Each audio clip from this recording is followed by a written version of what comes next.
О, Sands of Time называется, пески времени.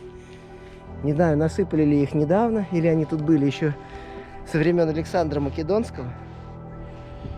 Смотрите, какая древность. Я прикасаюсь к истории, но даже не знаю, какой истории. Этого года, 1800-го,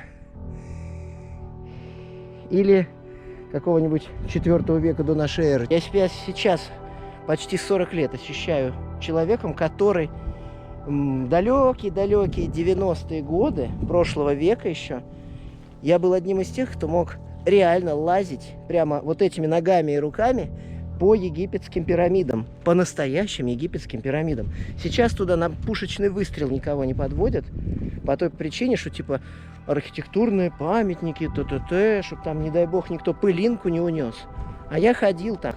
Да здесь то же самое. И я уверен, здесь уже вовсю все огораживают. Скоро здесь все будет недоступно. Вот так просто на квадроцикле сюда не заедешь. По пескам по этим не походишь.